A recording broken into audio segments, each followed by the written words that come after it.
अखाड़ा में अब बात पुतिन के परमाणु प्लान बी की। रूस यूक्रेन के बीच चल रही जंग से रोजाना कोई ना कोई चौंकाने वाली खबर जरूर आ रही है। अभी तक इस बात का दावा किया जा रहा था कि लगातार खिंच रही जंग में झल्लाहट में पुतिन परमाणु बम का प्रयोग कर सकते हैं, लेकिन अब खबर आ रही है कि फिलहाल रूस ने परमाणु हमले का प्लान टाल दिया है। लेकिन क्या इस दावे को सच माना जा सकता है? इस पर भी बड़े सवाल हैं, क्योंकि पुतिन के दिमाग में कब कौन सा प्लान चल रहा है ये बात कोई नहीं जानता। क्या पुतिन ने परमाणु हमले पर कोई प्लान बी बना लिया है?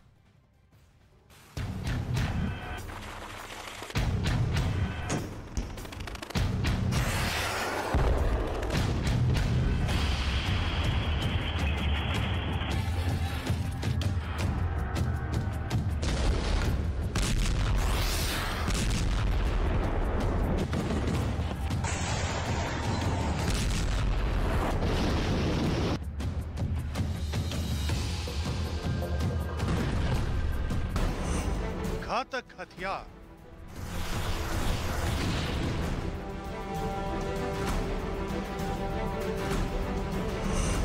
भयावह हमले,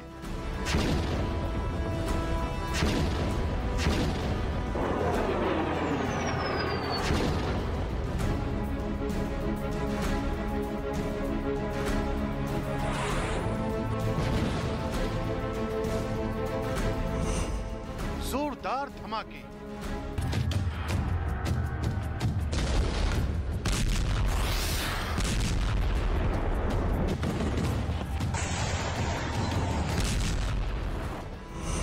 ताबड़तोड़ वार,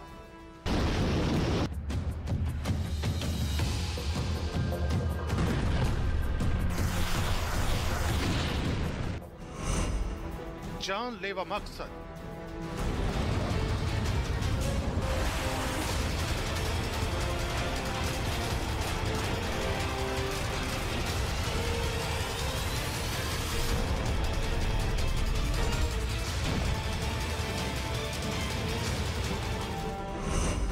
खौफनाक साजिश,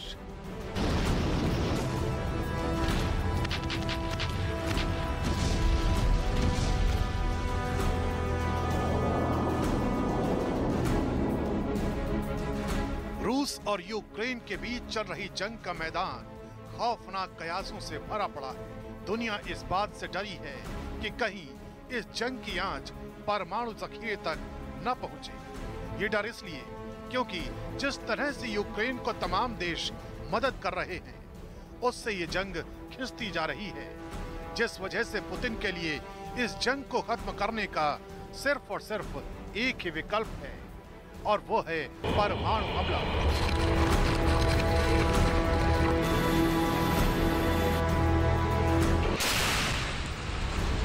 लेकिन इसी परमाणु हमले से जुड़ी एक नई खबर का पर्दाफाश हुआ है। रूस के एक बड़े मंत्री का परमाणु बम के इस्तेमाल पर बड़ा बयान आया है, जिसमें पुतिन की परमाणु हमले से जुड़ी नई नीति के संकेत मिल रहे हैं। इस नए संकेत के मुताबिक अब तक जो रूस लगातार परमाणु चेतावनी जारी कर रहा था, उसी रूस ने फिलहाल परमाणु हमले का प्लान टाल दिया है।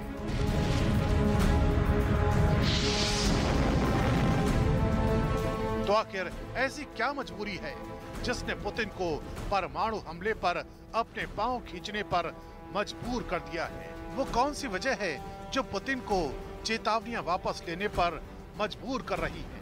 इसे समझने के लिए परमाणु बम के इस्तेमाल के नतीजों को समझना होगा। लेकिन उससे पहले समझते हैं कि आखिर अभी तक पुतिन इस जंग को लेकर क्या सोच रहे हैं। पता चला है कि यूक्रेन में चल रही जंग को पुतिन ने अब तक सिर्फ स्पेशल ऑपरेशन का नाम दिया है। रूस अभी तक इसे बड़े पैमाने पर चल रही जंग नहीं बता रहा है। हालांकि जंग में भारी भरकम मिसाइलें और रूस के सबसे घातक जंगी जहाज तक मोर्चे पर तैनात किए गए हैं। बड़े पैमाने पर तबाही मची है और शहर के शहर खंडहर में तब्दील हो चुके हैं, लेकिन रूस से जंग मानने को तैयार नहीं है। ऊपर से मारियोपोल और बुचा की तस्वीरें रूस की छवि को नुकसान पहुंचाने वाली हैं। माना जा रहा है कि इंटरनेशनल कोर्ट ऑफ जस्टिस में भी इन दोनों शहरों की घटनाएं पुतिन की मुश्किलें बढ़ाएंगी। इसलिए पहले रूस ने कहा था कि परमाणु बम का इस्तेमाल केवल तभी होगा जब रूस के वजूद पर खतरा हो। लेकिन हैरानी की बात यह भी है कि इसी बीच यूक्रेन पर लगातार परमाणु बम गिराने की खबरें भी सुर्खियों में बनी रही।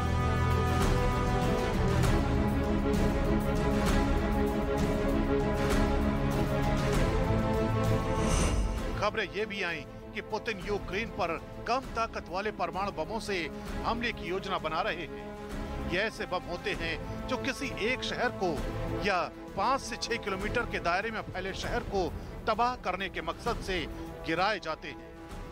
लेकिन खतरा ये है कि इस तरह के बम गिराने के बावजूद रूस इस जंग को खत्म नहीं कर पाएगा, क्योंकि काफी माथापच्ची के बाद भी पुतिन के सलाहकार कोई ऐसी जगह नहीं चुन पाए हैं जिस पर हमला करने से जंग को खत्म किया जा सके।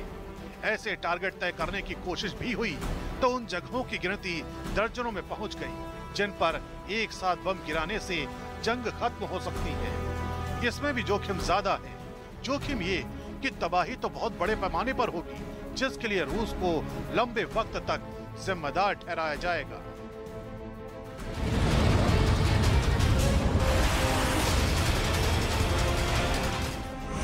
इतना ही नहीं, इतिहास की इस घटना की तुलना हिरोशिमा नागासाकी से होने लगेगी। लेकिन अगर यूक्रेन की जंग उन हमलों के बाद भी खत्म नहीं हुई तो रूस के लिए फजीहत बढ़ जाएगी। अगर परमाणु बम गिराने के बाद भी नतीजा नहीं निकला तो सुपर पावर रूस की ताकत ही सवालों के घेरे में आ जाएगी। ऊपर से जंग में नेटो और अमेरिका शामिल हो जाएंगे। मतलब ये कि पुतिन को तलाश है यूक्रेन के 5-6 किलोमीटर वाले कुछ ऐसे टारगेट की जिनका खात्मा होते ही जंग खत्म हो जाए। अगर ये टारगेट न मिले तो परमाणु बम गिराने से पुतिन को फायदा कम और नुकसान ज्यादा होगा। इसलिए यूक्रेन की जंग में अब तक रूस ने परमाणु बमों का इस्तेमाल नहीं किया, लेकिन हमेशा दुश्मन के दिल में परमाणु ताकत का डर पैदा करने की कोशिश जरूर की।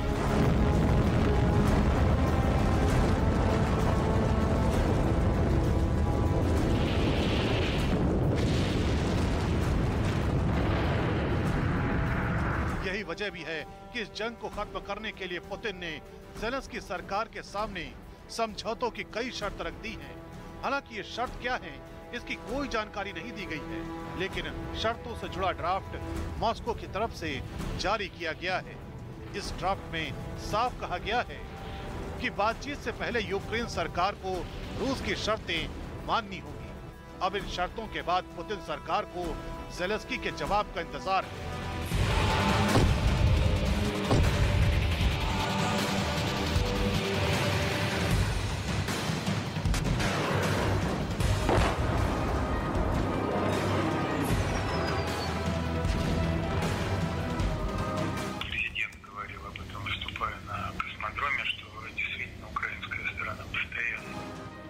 इससे पहले भी दोनों देशों के बीच बातचीत से सुलह कराने की कोशिश हुई थी, लेकिन तब कोई नतीजा नहीं निकल पाया। ऐसे में रूस ने इसका ठीकरा भी यूक्रेन के सिर पर फोड़ दिया। पुतिन सरकार का आरोप है कि यूक्रेन हमेशा समझौते पर बात करने से भागता रहा है। साथ ही उसने ये भी कहा कि ज़ेलेंस्की सरकार अपने कहे शब्दों पर कायम नहीं रहती।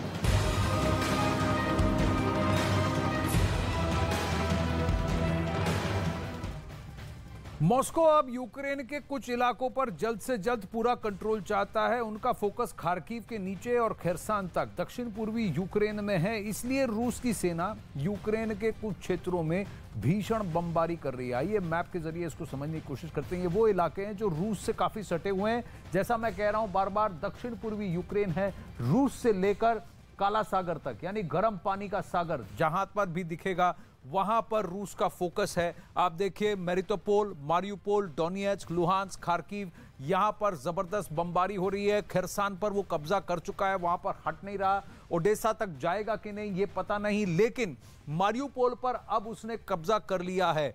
मारियुपोल का ये बंदरगाह सी ऑफ अर्जरोव में है, जो भी खुद एक गर्म पानी का समुंदर है, और वो बंदरगाह सामरिक तरीके से अगर आप देखें तो बहुत ज़्यादा इंपॉर्टेंट है। व्यापारिक और सामरिक नज़रिए से ये बहुत महत्वपूर्ण है रूस के लिए, क्योंकि रूस का गर्म पानी का कनेक्शन अगर टूट जाता है तो व्यापारिक तौर से उसको बहुत बड़ा खामियाजा भुगतना पड़ेगा। और दूसरा, सामरिक नीति ये होगी कि नेटो के अगर यहाँ पर पनडुब्बियां और जंगी जहाज यहाँ पहुंच गए तो उनकी वो सीधा रूस तक पहुंच जाएंगे और रूस के पास कोई तरीका नहीं होगा अपना बचाव करने के लिए। इसीलिए वो इस डायरेक्शन में और इस इलाके पर फोकस करेगा, खार्किव से लेकर यहां खेरसान तक।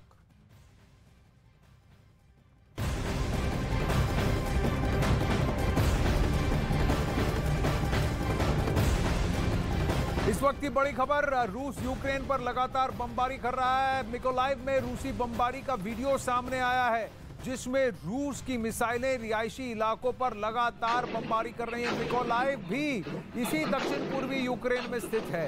वीडियो में कोने कोने पर बमबारी होती हुई दिख रही है। हमले के साथ ही रोशनी और धुएं का गुबार भी उठता हुआ दिख रहा है और ये धमाके देर रात किए गए हैं।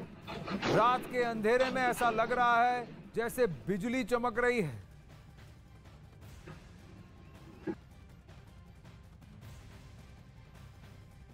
रूस और यूक्रेन की जंग में नया टर्निंग पॉइंट भी आने वाला है, क्योंकि जेलेंस्की को अमेरिका के जिन फाइटर विमानों का इंतजार था वो फाइटर विमान गुपचुप तरीके से यूक्रेन पहुंच गए हैं। इन विमानों को पुतिन की सेना की नजर से छिपाने के लिए अलग अलग हिस्सों में यूक्रेन पहुंचाया गया है। अब ये विमान असेंबल होने के बाद अगले कुछ घंटों में उड़ान भरने के लिए तैयार हो जाएंगे।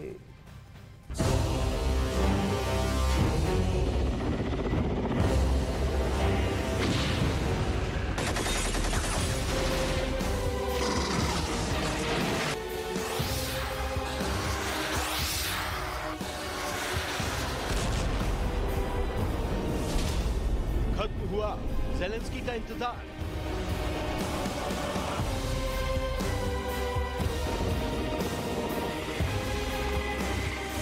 अब महायुद्ध में आर या पार।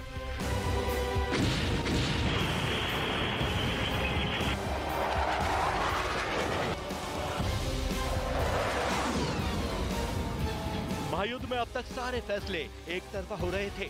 एक तरफा इसलिए क्योंकि जंग में तारीख, जगह और वक्त सिर्फ और सिर्फ पुतिन ही तय कर रहे थे और ज़ेलेंस्की की सेना रूस के हमलों का जवाब दे रही थी।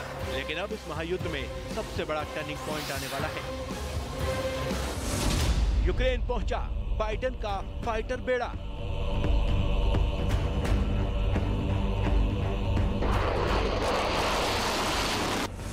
गुप्त रास्ते से पहुंचाए गए फाइटर जेट।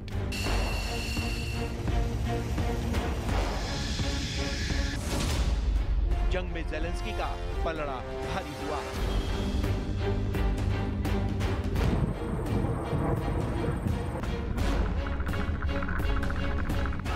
पिछले कई हफ्तों से ज़ेलेंस्की अमेरिका और नेटो देशों से फाइटर विमानों की डिमांड कर रहे थे। हाथ जोड़कर मिन्नतें कर रहे थे कि बाइडेन उन तक किसी भी तरह से फाइटर विमान पहुंचा दे, ताकि वो पुतिन की सेना को जंग में मजा चखा सके। До всієї тієї зброї, якої потребуємо, яка є у наших партнерів і яка співставна зі зброєю, яку використовує Російська Федерація, ми б уже завершили цю.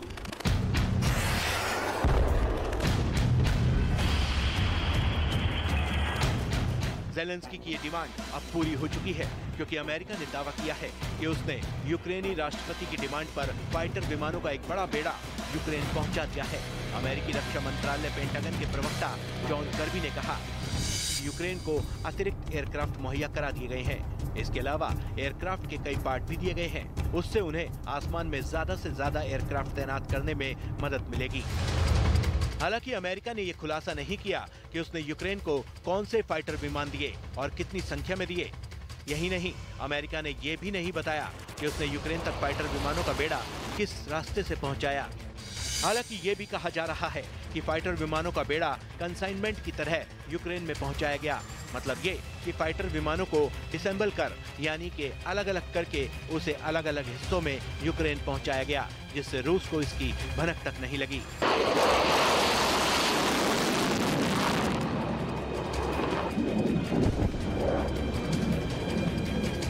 अब सवाल ये है कि यूक्रेन तक फाइटर विमानों को पहुंचाने के लिए इतनी गोपनीयता क्यों बरती गई? इसका जवाब है 2 दिन पहले यूक्रेन के ओडेसा से आई ये तस्वीरें। ये 2 दिन पहले की तस्वीरें हैं जब ओडेसा के पास रूस ने उस विमान को नेस्तनाबूद कर दिया जिस विमान से यूक्रेन को हथियार भेजे गए थे। इसी घटना से सबक लेते हुए अमेरिका ने इस बार पूरी गोपनीयता बरती। यहाँ तक कि उसने ये तक खुलासा नहीं किया कि उसने अपने कौन से फाइटर विमान यूक्रेन को भेजे हैं, ताकि उन फाइटर विमानों के इस्तेमाल से पहले ही रूस उनकी काट ना निकाल सके। करीब 2 महीने से जारी महाजंग में रूस के हवाई हमले सबसे ज्यादा असरदार साबित हुए हैं। युद्ध की शुरुआत में रूस ने फाइटर विमानों का पूरा बेड़ा यूक्रेन के आसमान में उतार दिया और देखते ही देखते यूक्रेन के शहर एक एक कर धुआं हो गए।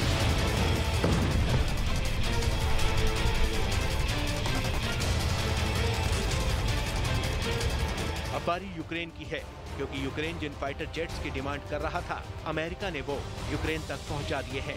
जाहिर है अब जैसे ही यूक्रेनी एयरफोर्स इन फाइटर विमानों को लेकर आसमान में उड़ेगी, युद्ध का पूरा सीन बदल जाएगा और यही अमेरिका भी चाहता है।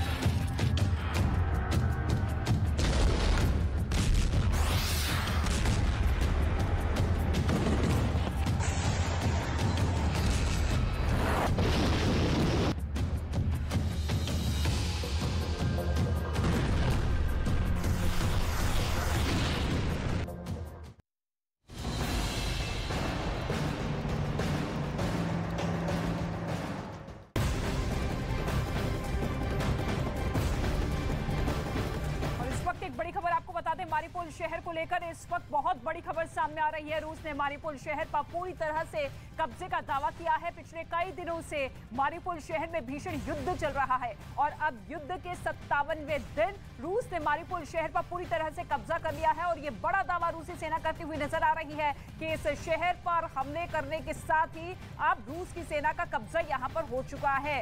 रूस की सेना के आगे यूक्रेन की सेना ने सरेंडर किया है, ये भी बड़ा दावा किया गया है। 57वां दिन है और ऐसे में अब एक एक शहर पर किस तरीके से रूस की सेना कब्जा कर रही है। अब मारिउपोल शहर भी उसी फहरिस्त में जुड़ता हुआ जहां पर रूस की सेना ने पूरी तरीके से कब्जा कर लिया है। इस वक्त की बड़ी खबर आपको बता दें, ये बड़ा दावा रूस की सेना की तरफ से किया गया है कि मारिउपोल शहर, जो कि बेहद ही महत्वपूर्ण शहर यूक्रेन का माना जाता रहा है, और ऐसे में अब इस शहर पर यूक्रेन की सेना का कब्जा ना होकर रूस की सेना ने कब्जा कर लिया है।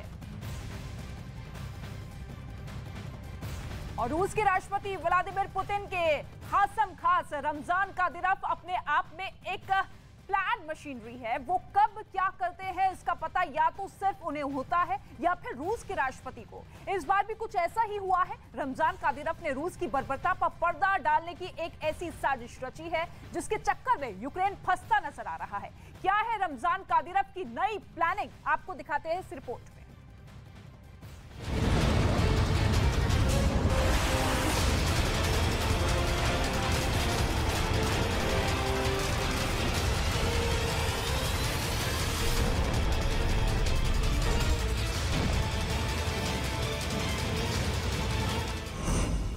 पुतिन के खूंखार की नई साजिश।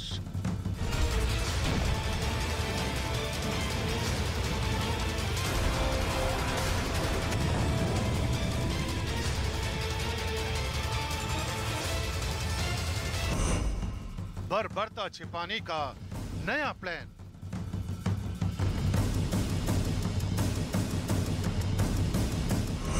यूक्रेन की काल का मीडिया प्रोपेगेंडा।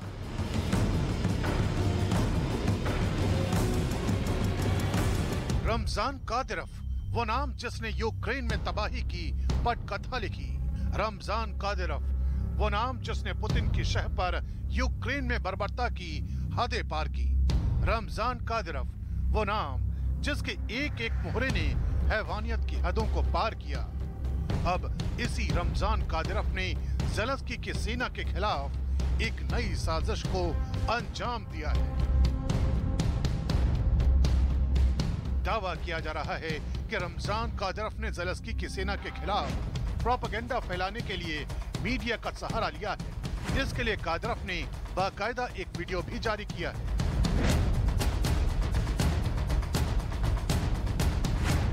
इस वीडियो में पत्रकारों का एक प्रतिनिधिमंडल डॉनबास के एक इलाके का दौरा करता दिखाई दिया। बताया जा रहा है कि पत्रकारों का ये प्रतिनिधिमंडल चेचन लड़ाकों की तरफ से पहुंचा था। और आइए अब आपको समझाते हैं कि आखिर कादिरोव की इस वीडियो प्रोपेगेंडा का मकसद क्या है।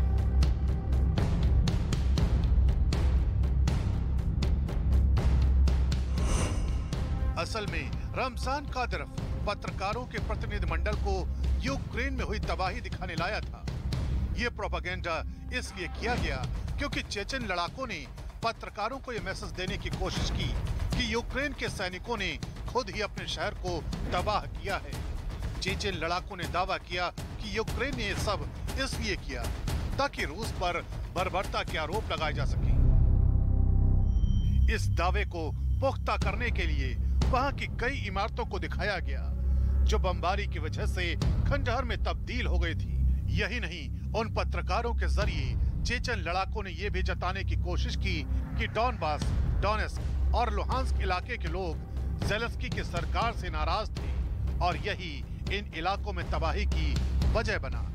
हालांकि ये पता नहीं चल पाया कि इस प्रतिनिधिमंडल में शामिल पत्रकार किस जगह के हैं, लेकिन उनके जरिए चेचन लड़ाकों ने डॉनबास में अपनी दूसरी छवि भी पेश करने की कोशिश की, जिसके तहत चेचन लड़ाके कई इलाकों में यूक्रेन के आम लोगों की मदद करते नजर आए। उन्होंने भीषण जंग के बीच कई जगहों पर न केवल खाने पीने का सामान बांटा, बल्कि खाना बनाकर लोगों को खिलाया भी। इसके अलावा वो घर घर जाकर लोगों की परेशानियां सुनते भी दिखाई दिए। कादिरोव ने इन्हीं तस्वीरों को यूक्रेन की असलियत बताया और उन पत्रकारों का शुक्रिया अदा किया जिन्होंने युद्ध की परवाह न करते हुए वहां रिपोर्टिंग की।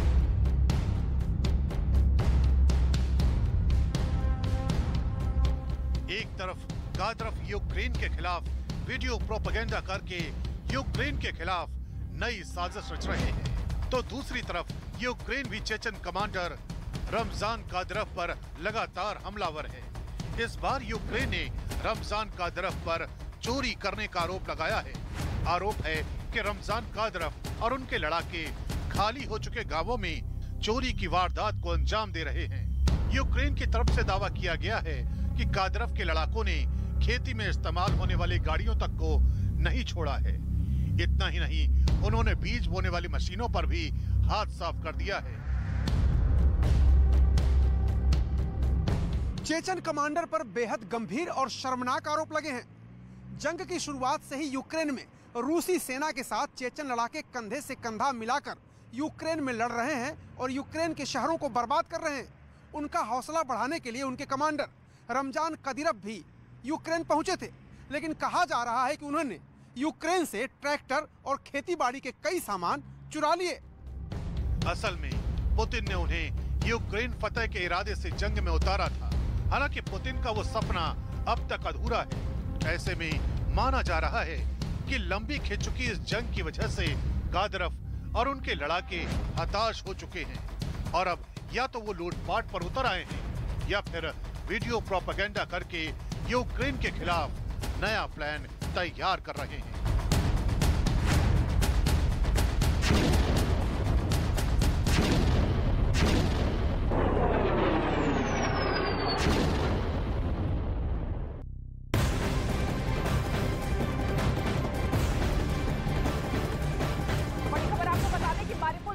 कब्जे के बाद यूक्रेन के राष्ट्रपति ज़ेलेंस्की ने रूस को बड़ा प्रस्ताव दिया है। यूक्रेन की ओर से यह कहा गया है कि वो मारिउपोल शहर में युद्ध बंदियों की अदला बदली के लिए तैयार है। यानी कि युद्ध के दौरान यूक्रेन ने रूस के जिन सैनिकों को बंदी बनाया था, उनके बदले वो मारिउपोल से अपने सैनिकों को छोड़ना चाहते हैं। इस वक्त की बड़ी खबर आपको बताते, मारिउपोल शहर जहां पर रूस की तरफ से कब्जा होने का दावा किया गया है, लेकिन इसको लेकर अब ज़ेलेंस्की की तरफ से बड़ा ऑफर दिया गया है कि युद्ध बंदियों की अदला बदली की जाएगी। जिन रूसी सैनिकों को युद्ध के दौरान यानी कि जंग के दौरान बंदी बनाया था, उन्हें अब छोड़ने की बात करते हुए ज़ेलेंस्की नजर आ रही हैं। और इसके साथ ही आपको बता दें कि डोनेस्क और लुहांस्क में यूक्रेन और रूस के बीच भीषण जंग चल रही है। रूस यहां संपूर्ण कब्जे की लड़ाई लड़ रहा है और यूक्रेन ये दावा कर रहा है कि उनकी सेना डोनेस्क और लुहांस्क में रूसी सेना को करारा जवाब दे रही है और पिछले 24 घंटे में 9 रूसी सैनिकों को मारे जाने का दावा भी किया गया है। यूक्रेन ने एक टैंक तबाह करने का दावा किया है। इसके साथ ही 10 सैन्य यूनिट तबाह करने का दावा किया गया है।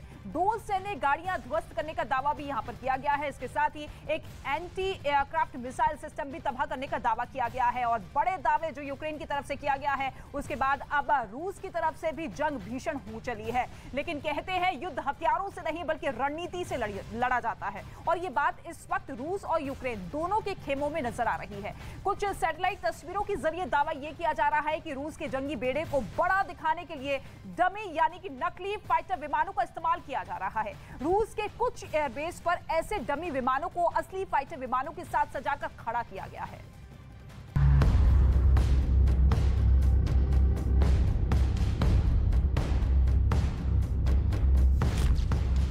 रूस के सैन्य ठिकानों का पता मिल गया। गूगल मैप पर दिखे रूस के फौजी ठिकाने।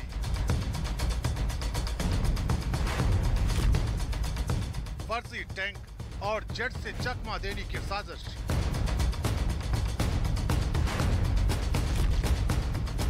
पश्चिमी देशों को बेवकूफ बनाने की कोशिश।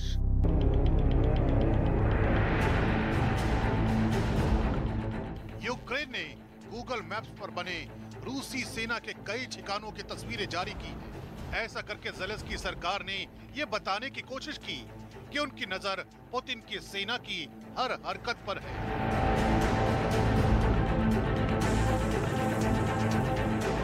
इस तस्वीर में नेनॉक्स परीक्षण स्थल दिख रहा है, जहां गुप्त ब्यूरोवेस्टनिक मिसाइल और एक परमाणु ऊर्जा संयंत्र दिखाई दे रहा है।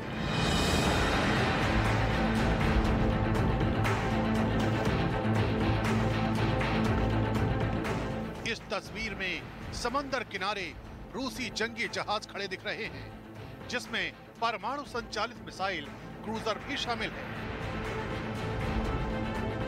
गूगल मैप ने रूसी एयरक्राफ्ट कैरियर एडमिरल फ्लोटा सोवेत्स्कोगो सोयूजा की तस्वीर भी जारी की है।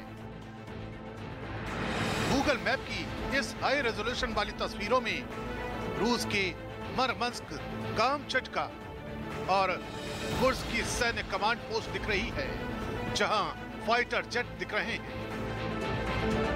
यूक्रेन ने जो तस्वीरें जारी की हैं, उसमें रूस के इस्कंदर बेस की मिसाइल साइलो की तस्वीरें भी शामिल हैं। जबकि इस तस्वीर में परमाणु हथियार से लैस पनडुब्बियां नजर आई। इनके ठीक बगल में छोटी पनडुब्बियां भी वहां खड़ी दिख रही हैं।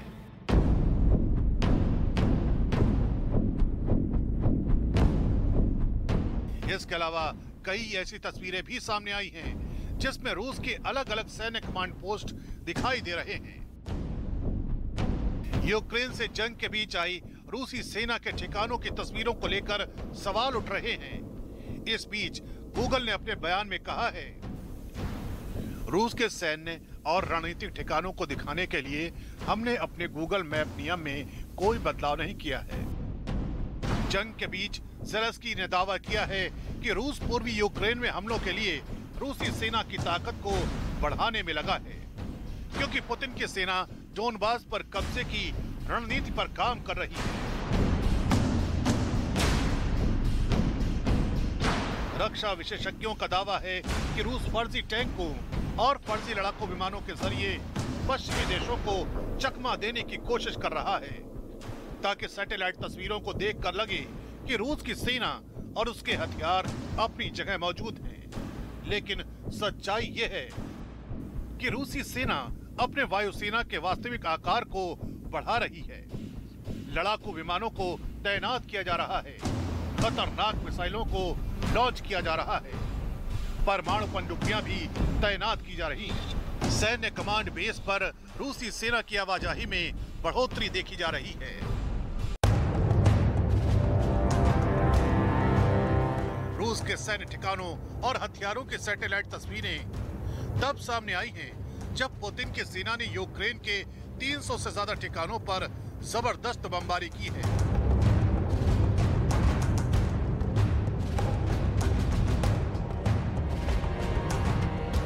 इस बीच यूक्रेन की नेवी के कमांडर ने भी दुनिया से अपील की है कि हमारे पास रूसी सेना से लड़ने के लिए बस आखिरी वक्त बचा है।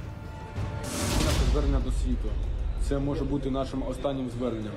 В нас, можливо, залишились лічні дні або години.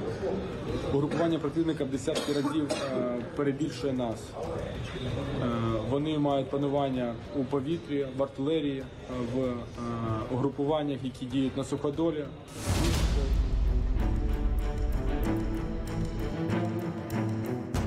क्योंकि काला सागर में रूसी युद्धपोत के डूबने के बाद रूसी सेना ने जबरदस्त हमले की रणनीति तैयार की है।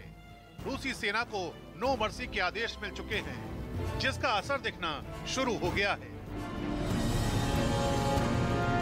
यानी रूसी सेना पूरी ताकत से डोनबास पर कब्जे के लिए आर पार की लड़ाई के मूड में आ गई है। ज़ेलेंस्की इस बात की आशंका जता चुके हैं कि अब जंग में पुतिन परमाणु हथियारों का इस्तेमाल भी कर सकते हैं।